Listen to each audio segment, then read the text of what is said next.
How's everyone today? Oh, Michael, good to see you. Too.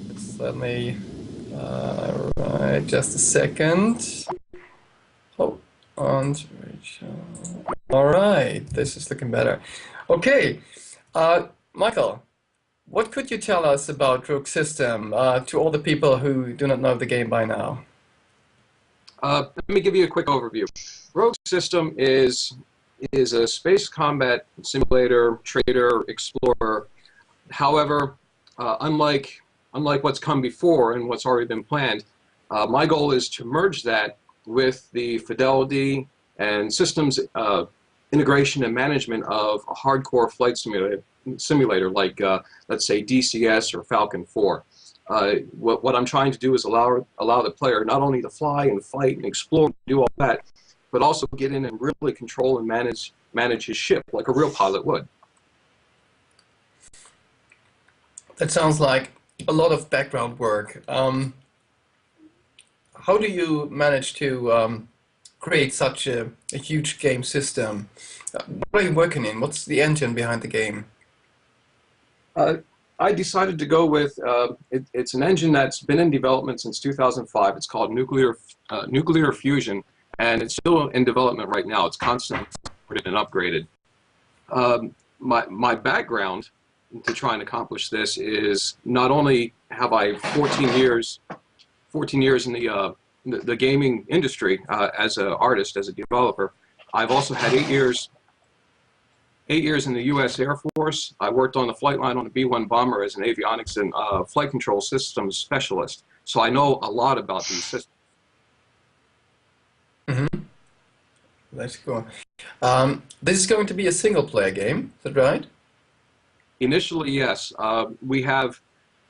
The, if I'm funded, let me run through this real quick. If I'm funded, I can really only anticipate being funded at the basic minimum level.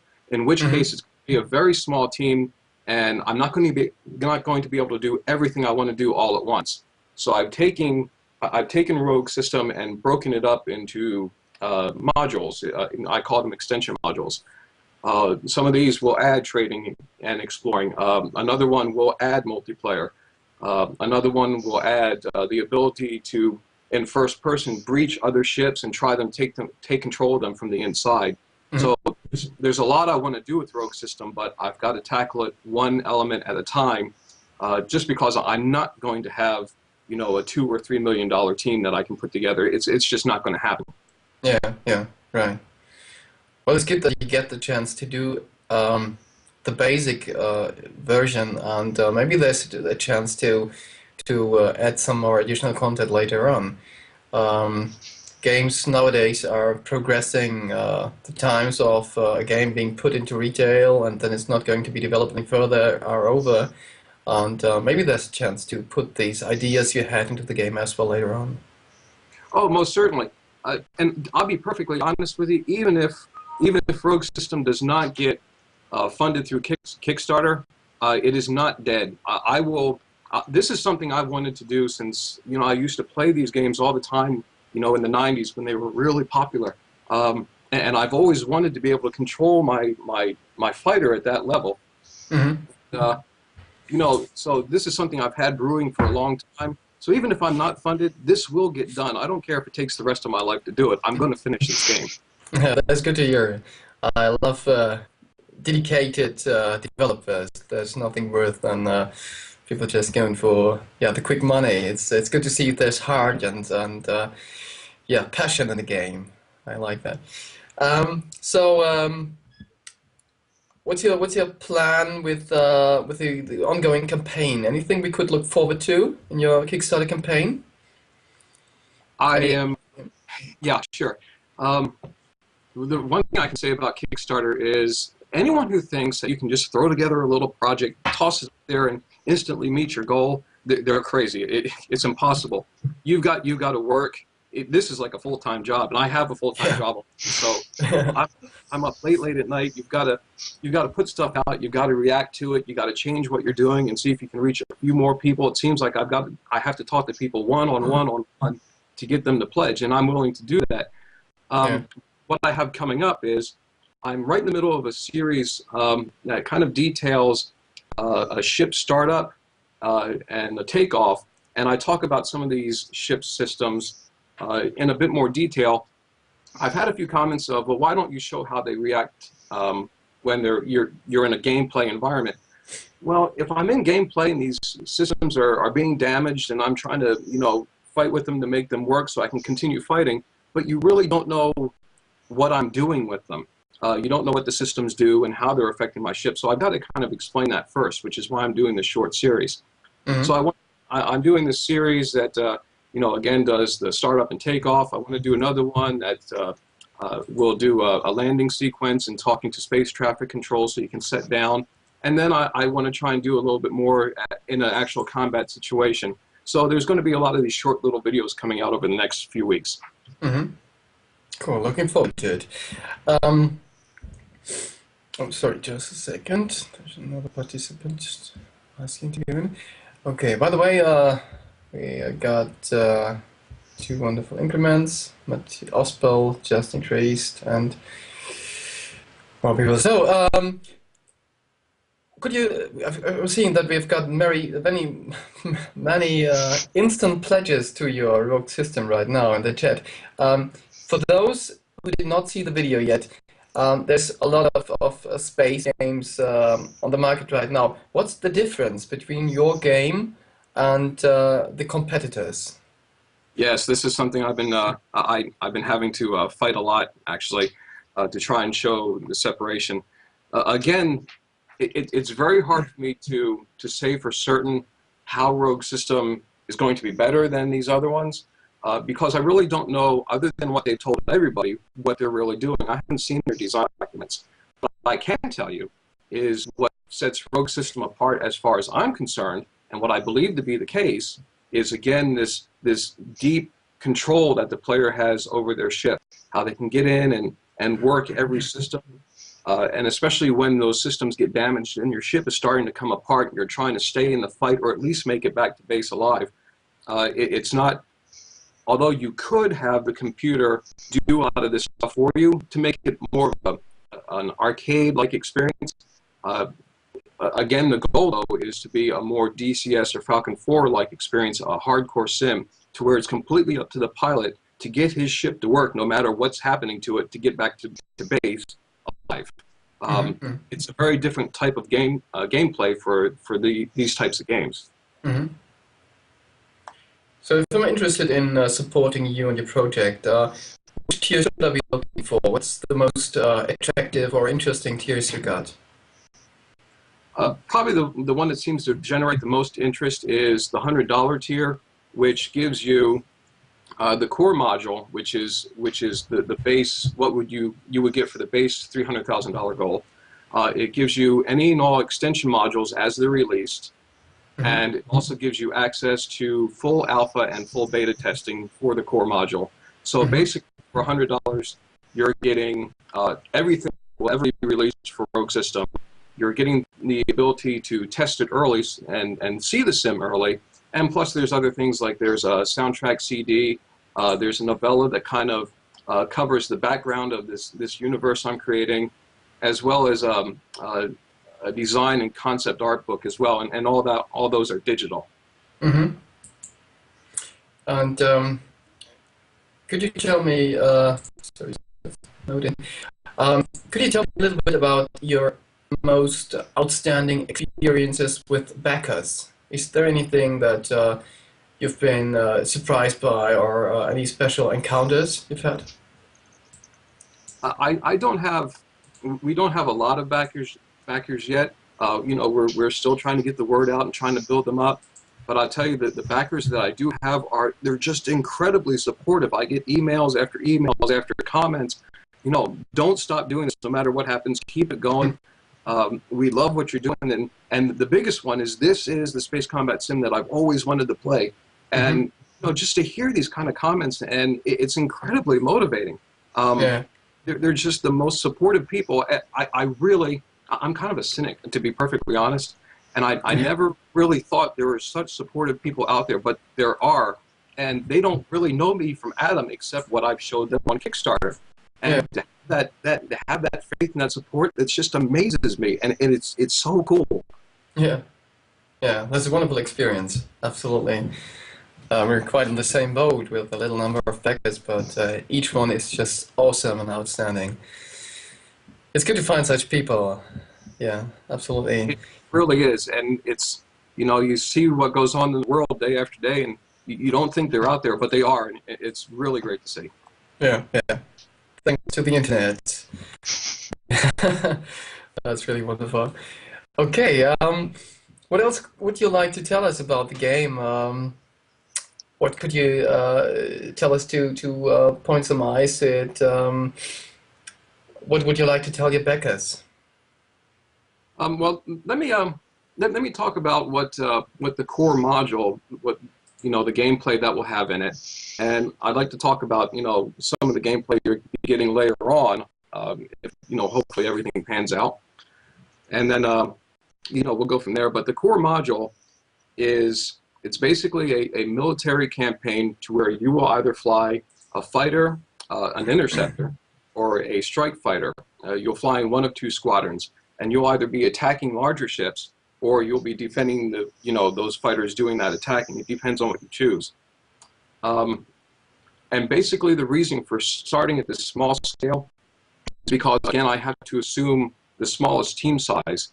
And this really limits, this military-style campaign, which is, by the way, partially dynamic and partially scripted. You fly a series of dynamic missions, and your performance will give you one of several scripted missions, which will help advance the story and show your progress. So, focusing on this military campaign, each side has very specific assets that they use to accomplish their goals. It's all contained in one system.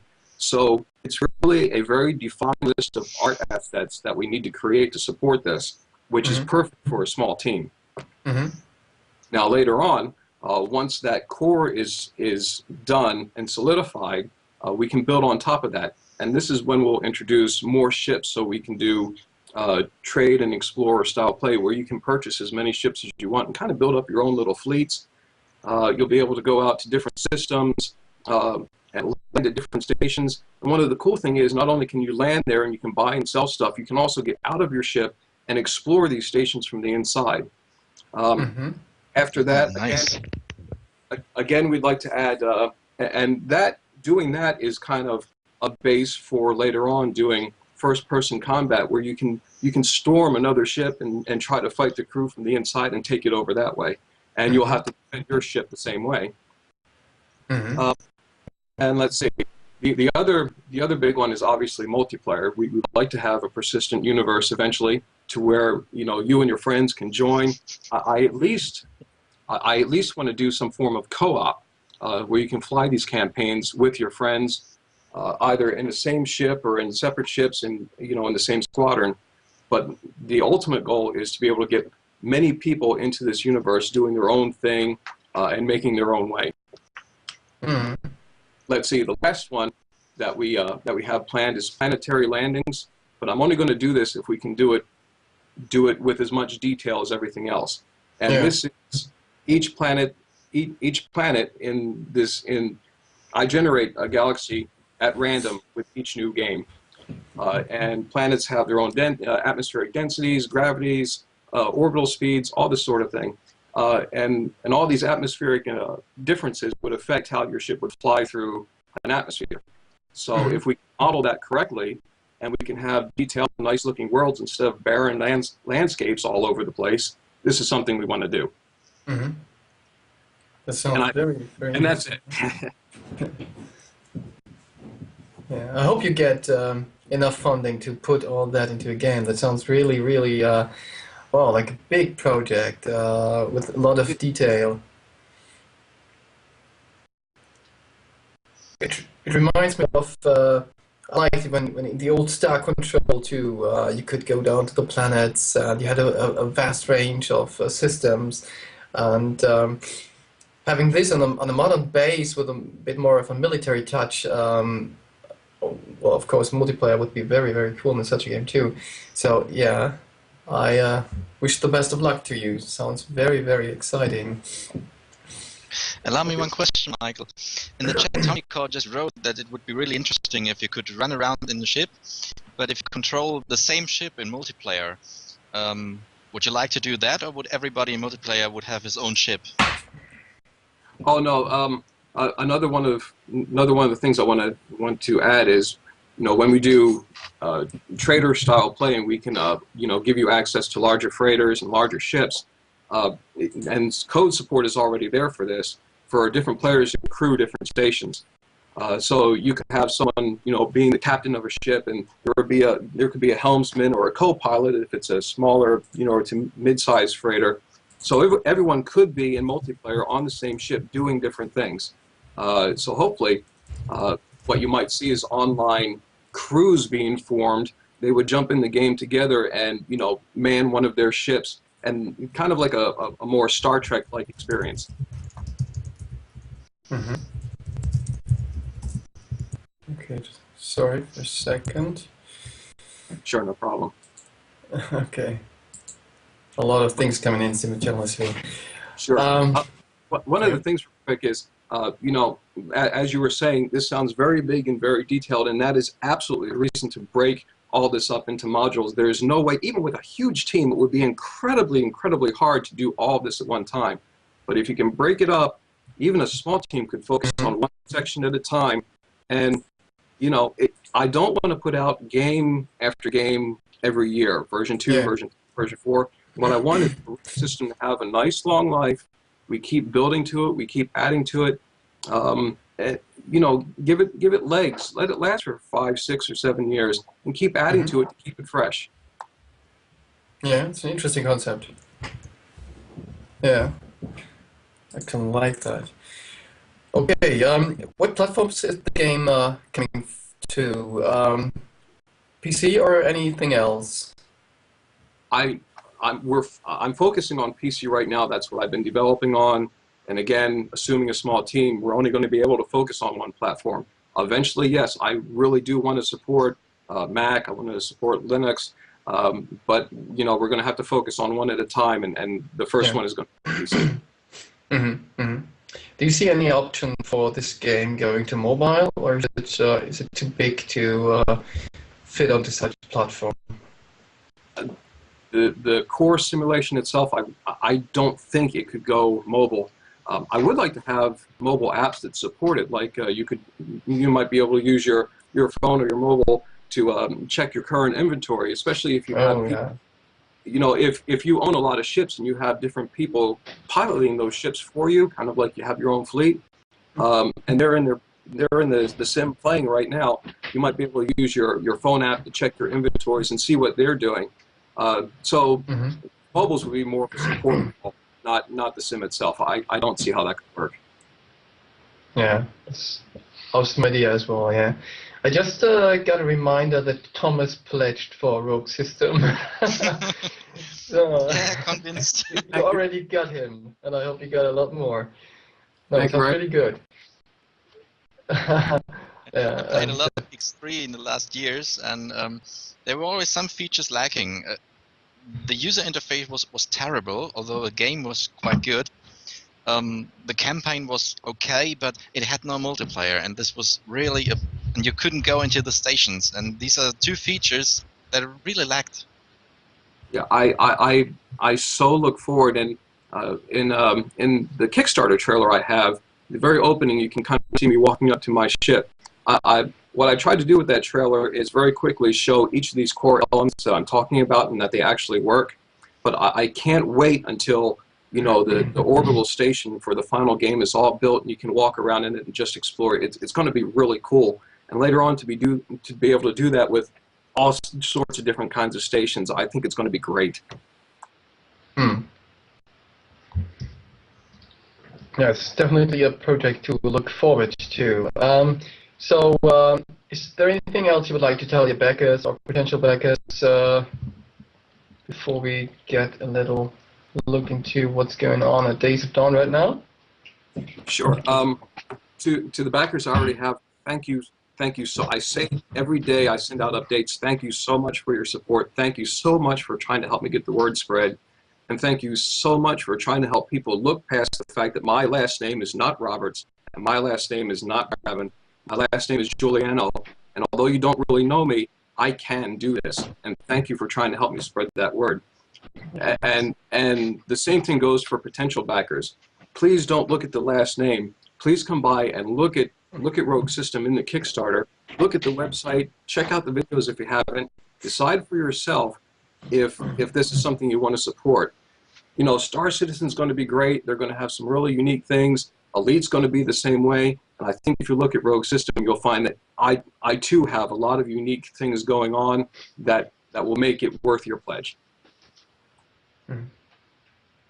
Okay, thank you very much. Very good to have you here. Thank you. And one last word. Yeah. Good luck the final hours of your campaign yourself. I hope you guys make it.